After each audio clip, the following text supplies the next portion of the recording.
Bonjour, je suis Jean-René Rodrigue. Dans cet exercice, nous allons créer un bloc dynamique représentant une patte de structure d'échafaudage dont on va pouvoir ajuster la hauteur. Donc ça va être fait en utilisant les états d'affichage. Donc ce qu'on va représenter, c'est des pattes d'échafaudage un peu comme ceci, de différentes hauteurs, de 1 rosette jusqu'à 6 rosettes. On a déjà quelque chose pour nous aider à commencer. On a déjà les dessins des différents des 6 pattes des 6 longueurs différentes. Ce que je vais faire, je vais venir sur la patte la plus longue, je vais venir rapporter la hauteur des pattes les plus courtes. Donc je vais changer de couleur pour mieux vous montrer ce que je vais ajouter. Donc commençant avec la patte la plus courte, c'est déterminé à cette hauteur-ci. Ensuite la deuxième, elle est de cette longueur-ci. Et je vais rapporter comme ceci là, les 5 pattes de gauche sur la plus longue.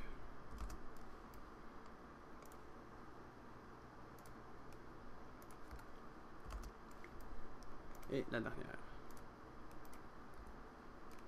Donc, mes lignes de construction, je peux les enlever. Ensuite de ça, lorsque je vais vouloir représenter par état d'affichage uniquement ma patte la plus courte, mais je vais devoir supprimer tout ce qui est en haut. Donc ça irait mieux si ici je séparais les lignes verticales en deux parties, donc une partie de la rosette jusqu'à la ligne rouge, puis de la ligne rouge jusqu'à la rosette supérieure. Pour cela, je vais raccourcir les lignes et je vais tracer de nouveau la section la plus basse. Faire la même chose ici. Je pourrais prendre aussi la commande ajuster pour faire ça.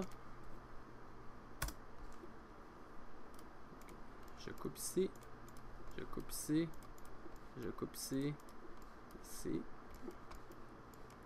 Et pour aller plus vite, je vais prendre la commande copier. Et je vais rapidement pouvoir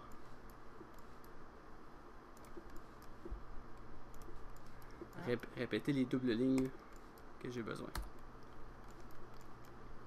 Maintenant, à partir de cela, je peux créer mon bloc et ensuite je vais aller le transformer en bloc dynamique.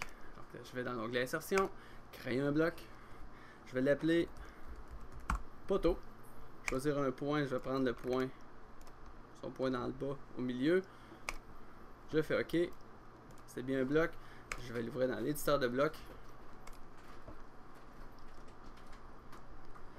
et je vais me créer un paramètre de visibilité. Je le mets où? Bah, je pourrais le mettre donc ici en plein milieu.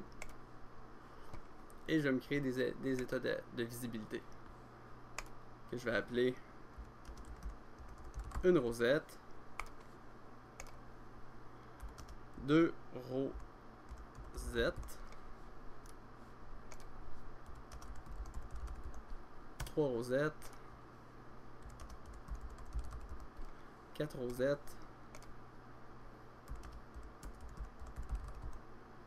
5 rosettes et 6 rosettes.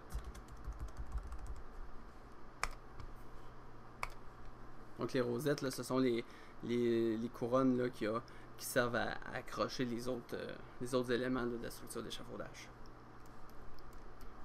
Maintenant que j'ai créé tous mes états d'affichage, mes états de visibilité, pardon, je pourrais dire, ok, dans 6 rosettes, tout doit être visible.